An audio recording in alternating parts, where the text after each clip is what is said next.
Bueno, empezamos una sección nueva, todavía no sé cómo la voy a llamar. Tendrá que ver con conversaciones, entrevistas. Hoy estamos con José Luis Escobar, formado en debate, administración de empresas. Y el juego es simple, me va a hacer 2 o 3 preguntas. Realmente no sé cuáles son. Yo también te haré una, ya que estamos aquí. Y bueno, sobre la marcha, empieza. No prometo nada. Vale. Uno de los grandes debates que existe ahora a nivel social es el cómo, desde distintas esferas o de distintas perspectivas, vamos a gestionar no solo la incertidumbre, sino una sociedad en constante evolución. Al parecer, los cambios, las invenciones, o el progreso, si lo queremos entender como tal, cada vez se va a ir desarrollando mucho más rápido. Entonces existe una cuestión, yo en mi caso lo llevo desde el punto de vista empresarial, como empresas, cómo nos adaptamos a una sociedad líquida, por así decirlo. Desde el mundo educativo también se reflexiona sobre este tema. Mi pregunta es sencilla, pero creo que bastante amplia, así que se puede generalizar. La filosofía, ¿cómo nos va a ayudar a vivir en esa sociedad líquida? O incluso yo diría más, ¿cabe que se pueda desarrollar otra corriente filosófica desde esta perspectiva, desde esa inestabilidad, desde esa constante evolución? O sea, ¿cómo nos puede ayudar? O si hay que reestructurar, por así decirlo, o crear una nueva corriente de pensamiento. La filosofía, si nos puede ayudar de alguna manera en qué hacer en esta sociedad líquida. Mientras voy formulando una respuesta, voy hablando de los términos, sociedad líquida. Posiblemente, como dice Bauman, que lo decía hace 10 años y 20 años, posiblemente estemos en una sociedad líquida. ¿Qué quiere decir? Que los valores, los relatos, las grandes ideologías ya no son sólidas, se están haciendo líquido, Sí. y entonces no tenemos dónde agarrarnos. Posiblemente sea verdad de que vivimos una sociedad líquida, pero a lo mejor vivimos en un proceso de que nos estamos solidificando. Antes, fuera de cámara, hablábamos de las redes sociales. Hablamos de un libro que a lo mejor parece ser la gran influencia de 4 o 5 personas sobre las redes sociales que están uniendo esfuerzos, poca gente, en algo, ¿no? Entonces, antes de responder, uno tiene que aclararse si estamos en sociedad líquida o estamos en una sociedad en vías de solidificación, porque se ha hablado de evolución y a lo mejor estamos involucionando. Vale. Pues, con todo y con eso, sí que hay muchos valores flexibles, mucha incertidumbre, como tú dices. Vale, es verdad que hay incertidumbre y es verdad que mucha gente no sabe dónde ir. Pero como hablamos antes de los temas de redes sociales, ya hay quien les dice por dónde ir a través de las redes sociales, a través, como decíamos antes, de los datos que nos compran, que nosotros regalamos por estar en las redes sociales. Pero la pregunta es si la filosofía. Entonces, ahí también tengo que pensar qué filosofía. Porque no hay una cosa como sea la filosofía. Ahora mismo no hay una filosofía. ¿Qué filosofía? Y ahora, desgraciadamente, la filosofía y las humanidades no pintan nada en la educación, en el mundo universitario. Incluso el mundo universitario pinta algo en esas tomas de decisiones. El mundo universitario pinta algo en hacer el mundo más claro para solucionar esas incertidumbres. Claro que las redes sociales, como decíamos antes, tienen muchos puntos débiles y oscuros y criticables. Pero ¿dónde nos movemos hoy para que haya pensamiento crítico y compartir? Porque en el mundo educativo, en el mundo cultural, la filosofía, desgraciadamente la filosofía tradicional, está teniendo poco juego para solucionar esas incertidumbres. Lo que queda claro es, vivamos una sociedad en vías de solidificación, vivamos en una sociedad todavía líquida. Para plantear los retos tienes que armarte fuerte, y armarte fuerte siempre en cualquier sociedad va a ser el pensamiento crítico. De momento lo dejo aquí, mientras me formular otra pregunta, a ver si intento enlazarla, pero si nos puede ayudar la filosofía, el pensamiento filosófico debería ayudarnos. Pero ¿dónde encontramos hoy el pensamiento filosófico? Ese es el problema. No está en el mundo empresarial, no está en el mundo de la universidad, en el mundo educativo cada vez está menor, y lo que lo intentamos poner en el mundo de las redes sociales somos 4 gatos, y el tema de las redes sociales tiene cosas negativas y positivas. Muy bien. Vale, pues tenía otra pregunta, pero igual la enlazo relacionada con esta, ¿vale? Para así hacerle continuidad al discurso.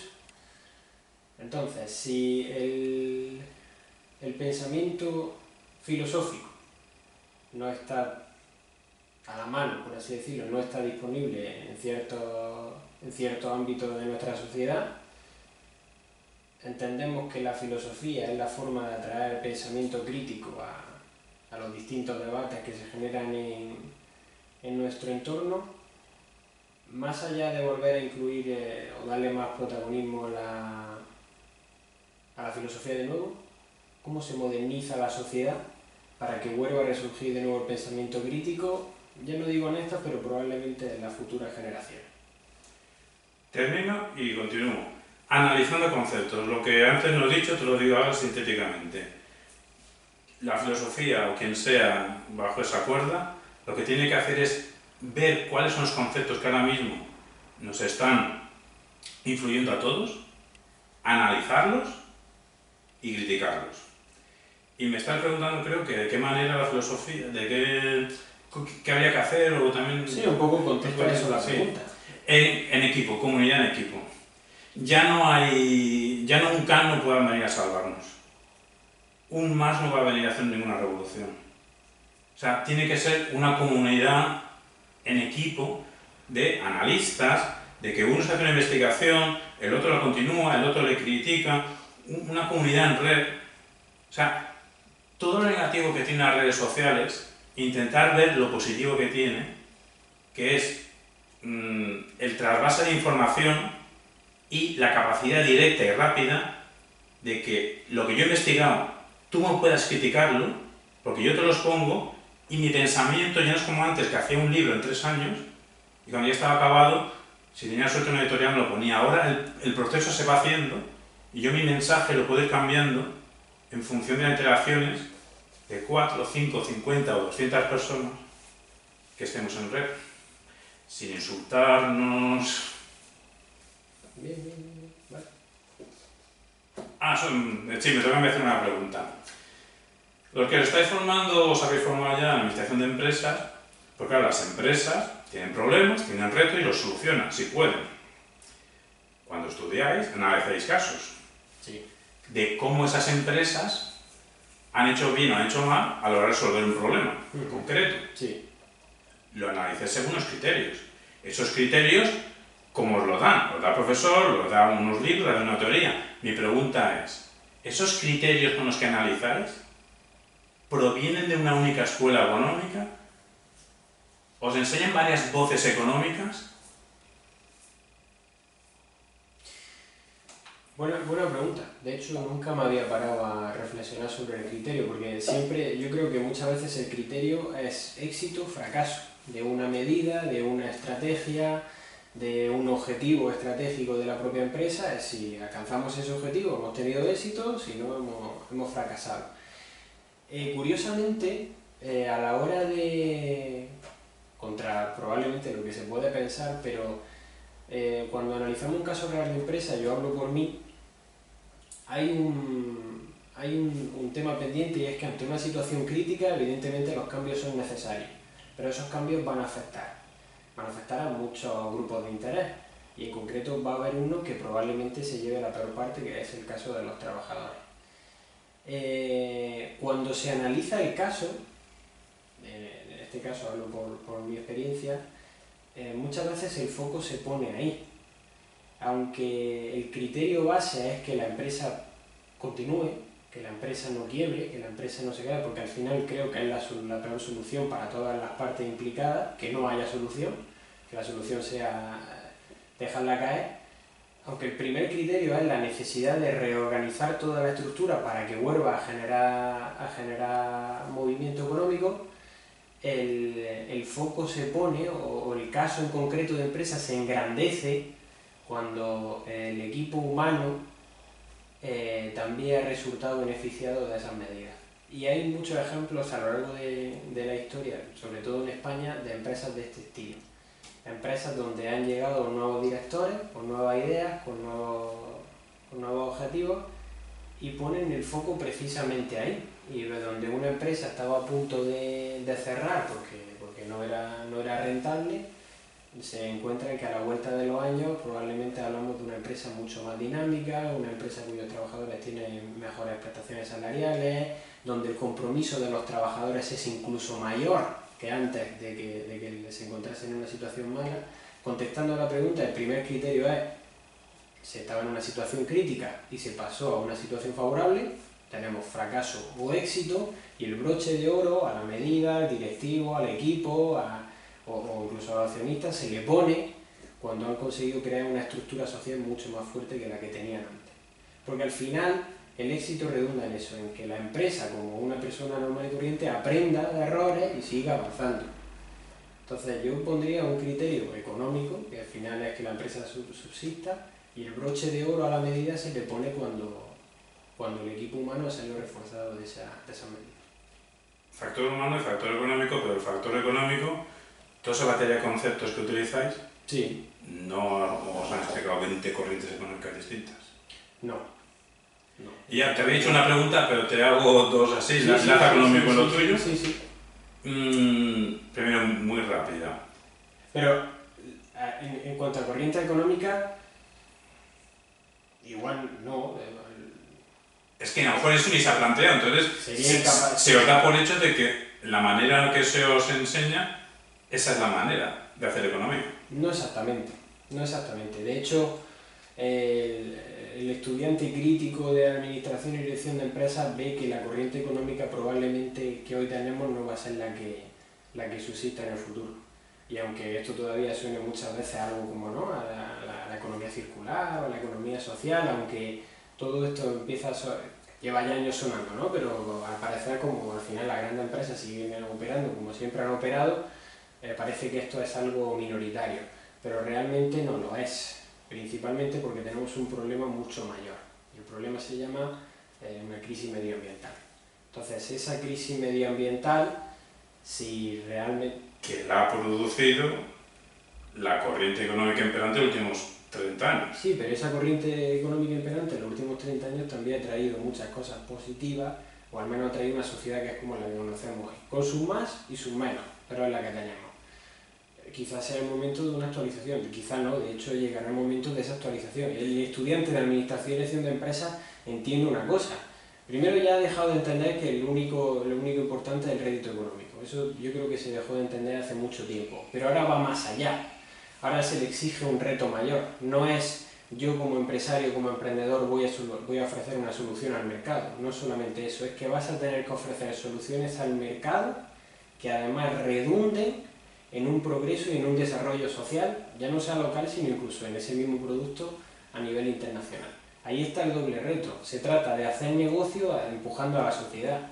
Eso hay grandes empresarios que lo consiguen hacer, hay negocios más tradicionales que se quedan en las bases de la corriente económica actual, pero el reto es ese. Yo quiero montar una empresa, no me basta solo con hacer dinero, no me basta solo con tener un equipo humano comprometido, fuerte, tratando bien a mis trabajadores y ser un ejemplo de empresa, no me basta solo con ofrecer una solución exitosa al mercado, sino que yo creo que el reto está en operar en un mercado económico aportando más beneficios que cosas negativas al mundo que le rodea.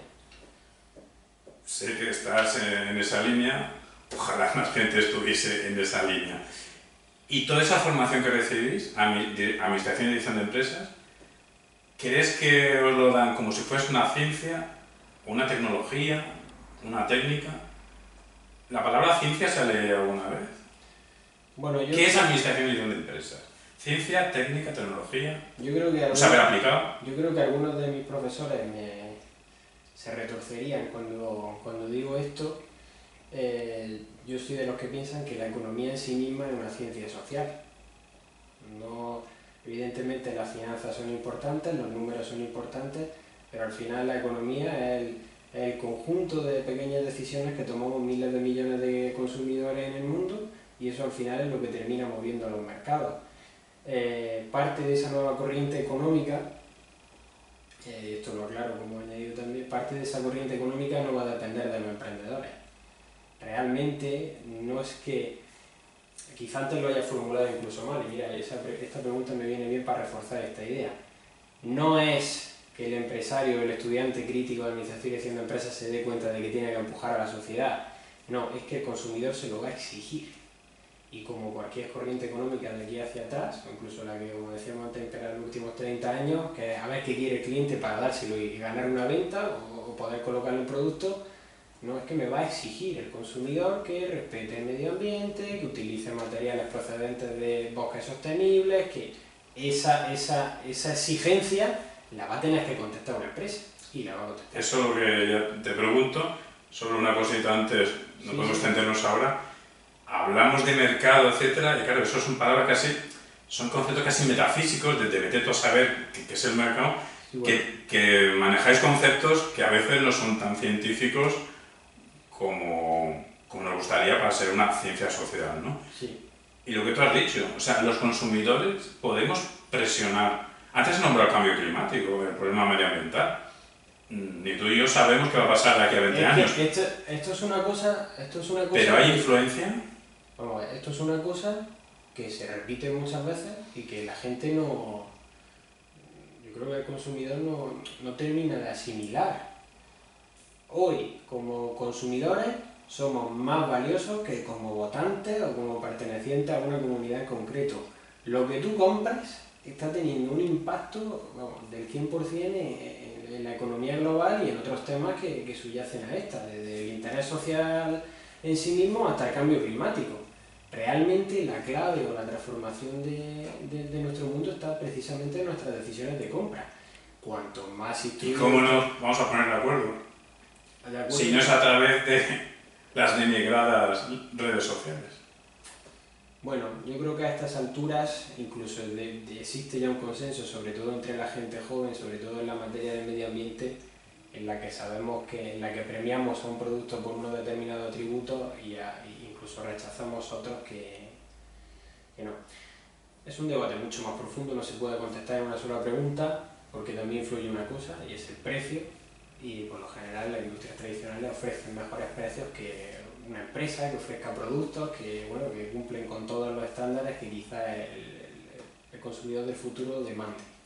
Pero no es tanto tenemos que ponernos de acuerdo en comprar a tal empresa o no, es decir, sería imposible... Castigar a la que vaya en contra de derechos humanos, derechos de los niños, maltrato animal, al medio ambiente, beneficiar al que haga las cosas bien, éticamente, y castigar al que haga las cosas mal. Simplemente hay que tomar decisiones de compra responsables. Y quizá esto se quede de una forma muy abierta, decisiones de compra responsables. Evidentemente hoy no existen todas las soluciones en el mercado que nos permitan vivir de una manera perfecta en cuanto, por ejemplo, al tema del cambio climático, porque hay productos que necesitamos y que probablemente no tengan el mejor impacto en el mundo, pero esa es la línea, ese es el objetivo, y hay que ir premiando a quien va haciendo las cosas mucho mejor y un poco ir, no de un castigo súbito, pero retirar el derecho de comprar a otra empresa. Es decir, pues bueno, pues este producto ya no lo voy a comprar. Yo utilizo cepillo de dientes de madera. Pero como hay prisa, no los empresarios, algunos, la misma mayoría, sí, pueden adelantarse de esa responsabilidad y empezar ya a hacer actos de actividad económica que ya sean responsables, que atraigan a esa masa de consumidores responsables. Y no es atraer, hay que transformarla. El día que un cliente pida quiero esto y de tal determinada manera, respetuoso con el medio ambiente, y si no, no compro, es de garantía que se buscará la forma, los medios necesarios para que una empresa, una marca, un emprendedor salga adelante y diga yo cubro ese hueco del mercado.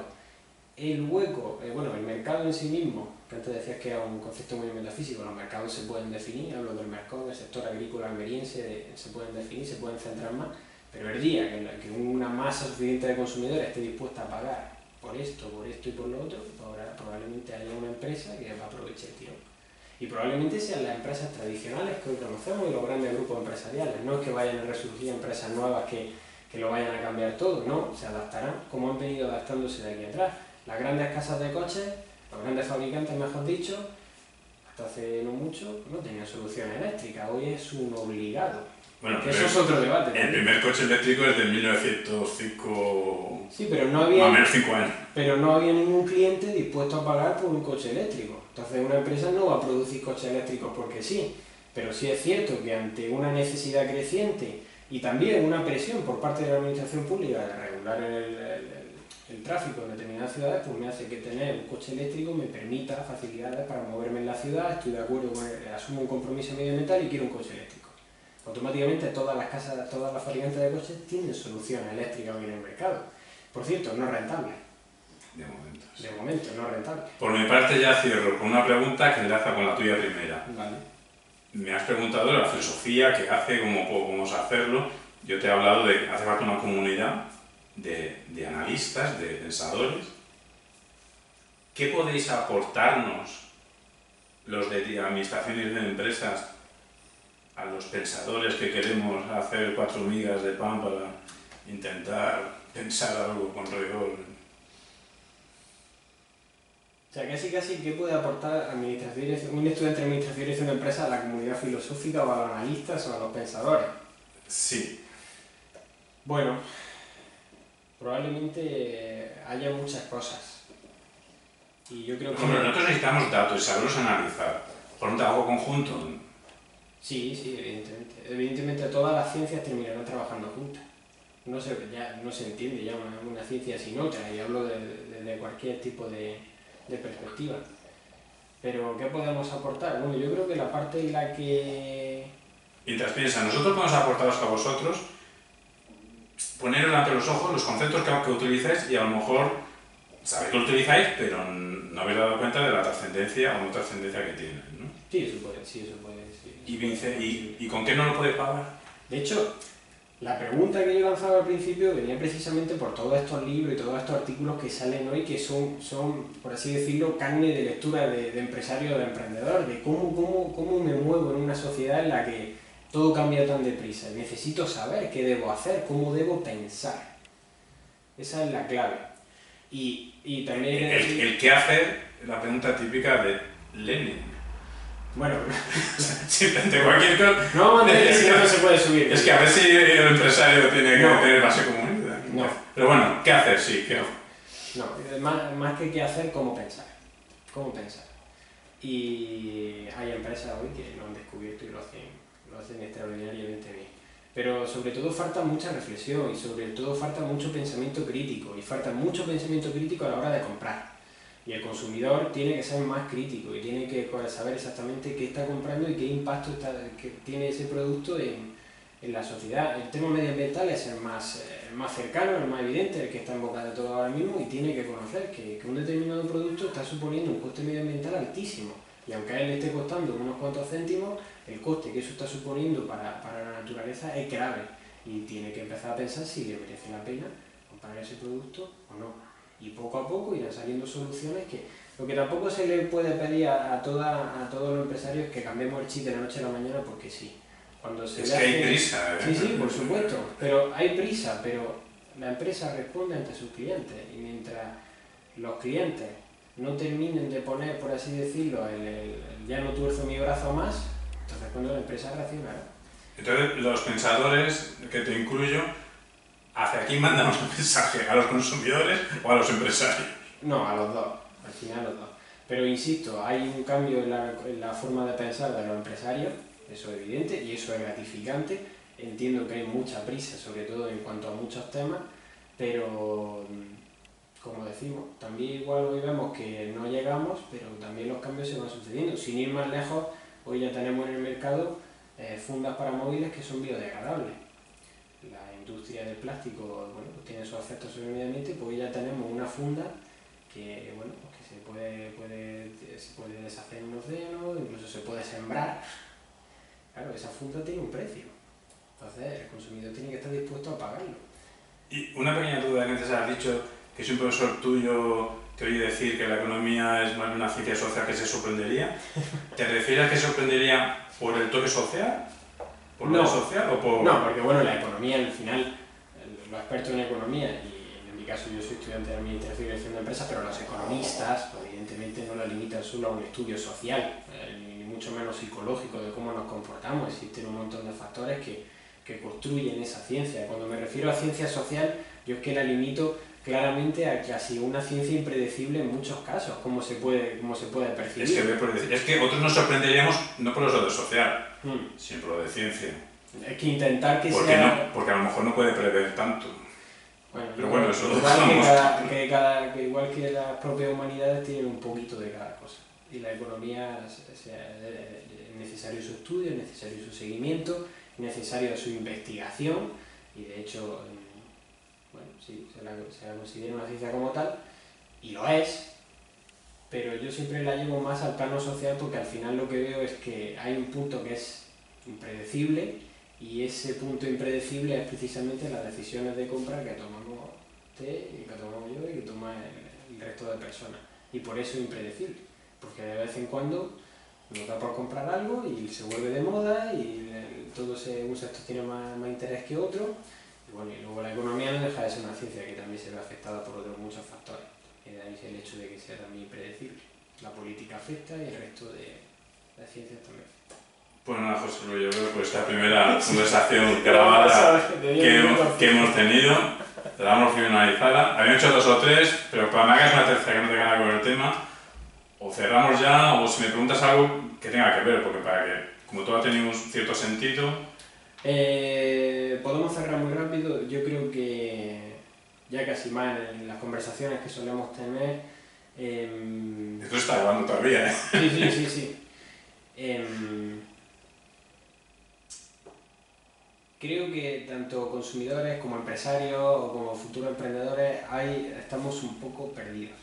Eso es una sensación bastante generalizada. ¿Por qué? Porque vemos una sociedad muy cambiante y creo que en parte no está por haber desarrollado en más profundidad temas de debate, no haber desarrollado en más profundidad de pensamiento crítico, y todo eso viene siempre del plano filosófico. Por eso decía lo del principio, ¿qué hacemos? O cómo la filosofía nos puede ayudar, o cómo podemos recuperar ese debate, y todo esto enlaza con las redes sociales, porque las redes sociales no permiten en profundidad ese debate. Pues lo que hacemos es exámenes rigurosos que atiendan varias voces y trabajando en equipo. Muy bien. José Luis, muy bien.